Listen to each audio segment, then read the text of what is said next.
Congratulations for taking a bold step in this program, Finding Me. You know, when I was putting together the program, and I kept wondering, what is the right name that will reflect but also speak to the one who actually partake in the program? And Finding Me was kind of really the essence of this that kind of kept ringing. Because in this journey, if we can learn to find ourselves, not where we are, but where we want to be, then everything else changes. Because it allows us to start seeing life from not where we are, but from where we want to be. There's always a distinction. I remember early days of my kids when they were very young. They were still babies in essence. And we used to talk about Disney World. Every time when there was a trip to Disney World, so I would tell my kids, we're going to Disney this particular time. You can see the excitement, the momentum that builds in them. Their eyes are open up, Disney, because these are the characters they watch each and every single day.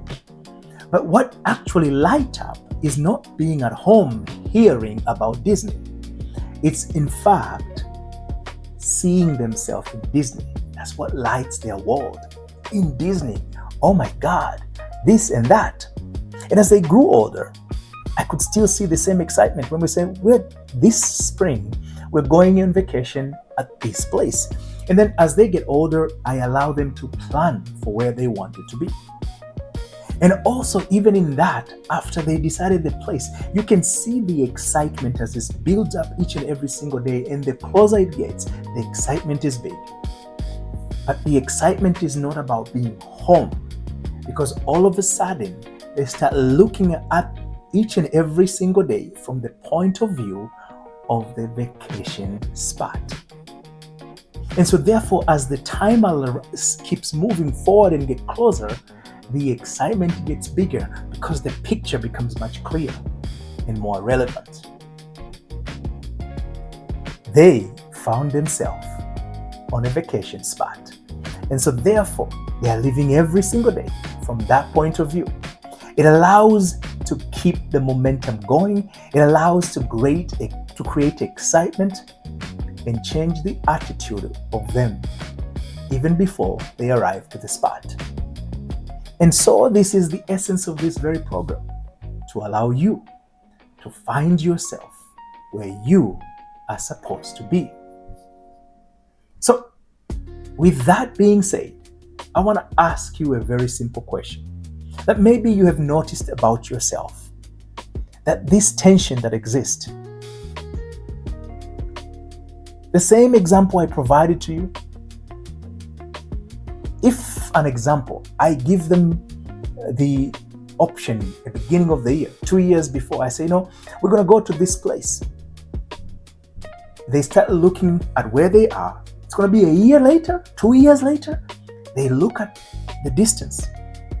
And the distance that they start looking and say, today and a year later, that creates tension.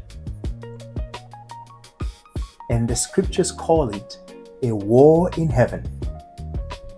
So you are in that place today. There's a tension inside of you. You're doing things. You are applying yourself based on the knowledge you have. And maybe you are praying consistently, frequently, or participating in particular things. You are learning, whether through professional avenue or personal or whatever the case. You are trying to improve your life. But there you are, not experiencing the full value. Something feels off. So you're like, something feels off here. Because it is not at its fullest value that you want.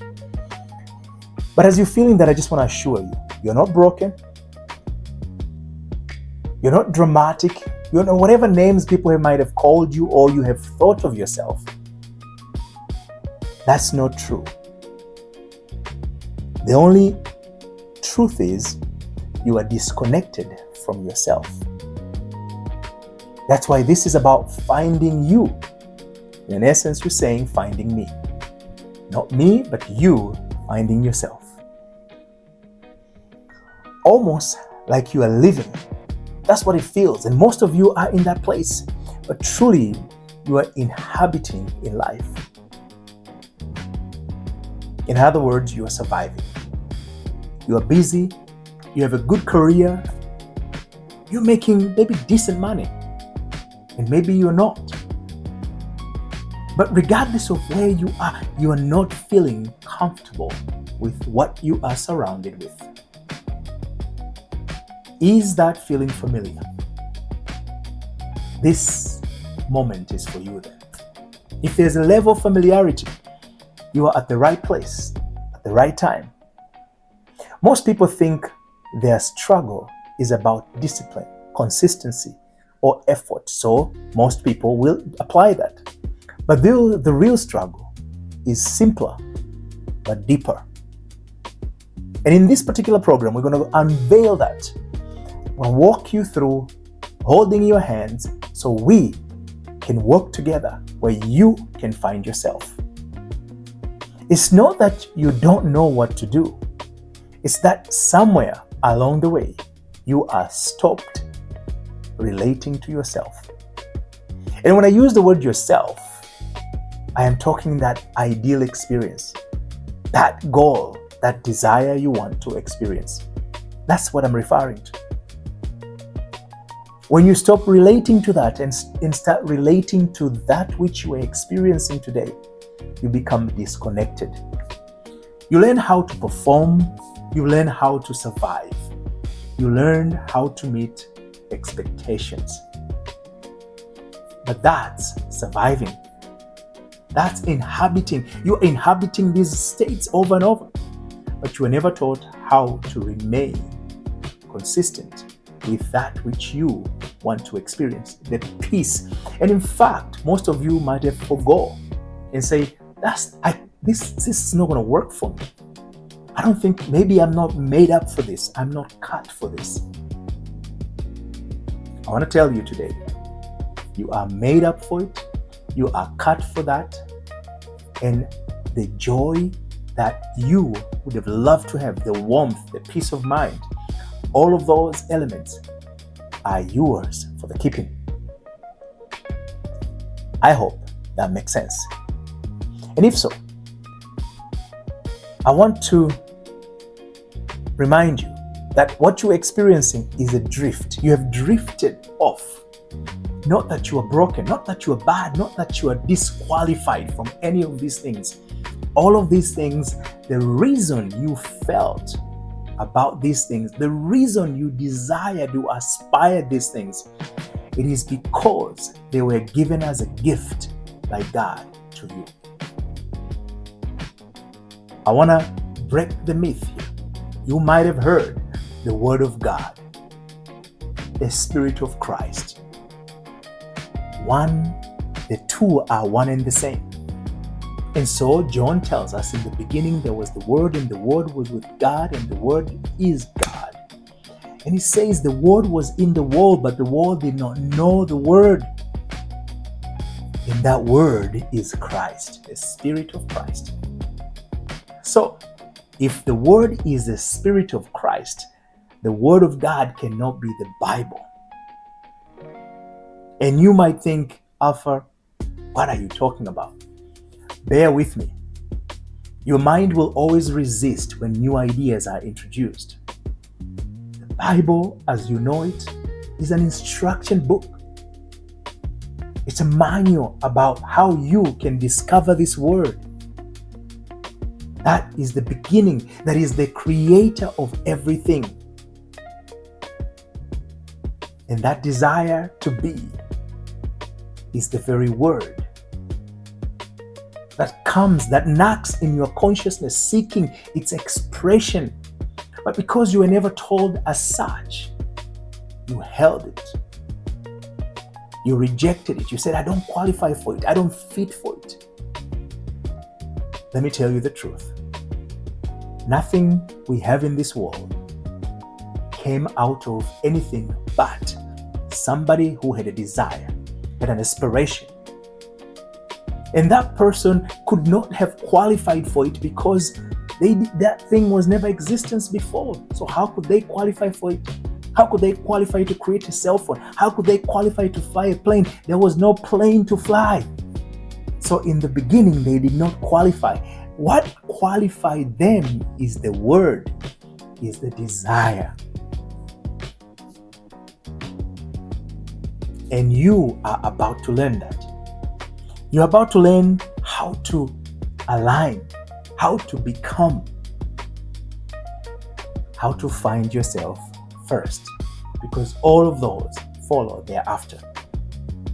I am really excited to have you on board, and I humbly welcome you. And I'm going to tell you, just be open-minded, because every person who have succeeded before you, they succeeded not because they were smarter than you, because they were built for it. No, it's because they were open-minded. They were willing to learn something because that which it is promised of them was more important than the comfort they have about the information they know. I am not the best person to teach you this. My background does not qualify me to do this if we looked from the world. And many people would have discounted me. But what afforded me this opportunity as I do it with you is because at some point I stopped resisting new information that contradict my former knowledge and allow new information to build me up, to enhance and increase me.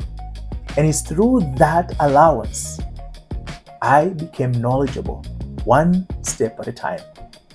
And I'm sharing this with you is because of the very knowledge that I gained. But it is not the knowledge that transformed per se. It is my willingness that allowed that knowledge to thrive. And so I will welcome you in the same spirit, that be open-minded, be willing to learn, and don't hold to your former ways. Apostle Paul called former ways the old men. You must let that go in order to thrive in the new knowledge you're about to gain in the next weeks that we are going to be together. And with that, I welcome you again. And I look forward each and every week to carry this conversation, to increase your knowledge and allow you to renew your mind, that you may find yourself and transform yourself to the highest level your life desires. Thank you very much for trusting me and give me the opportunity to guide you through this step.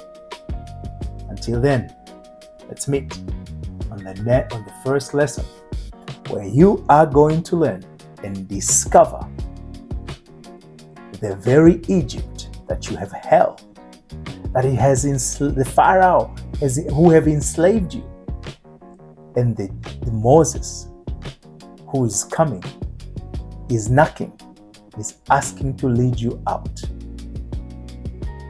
Are you ready for this amazing journey of Exodus? And if you are, let's begin.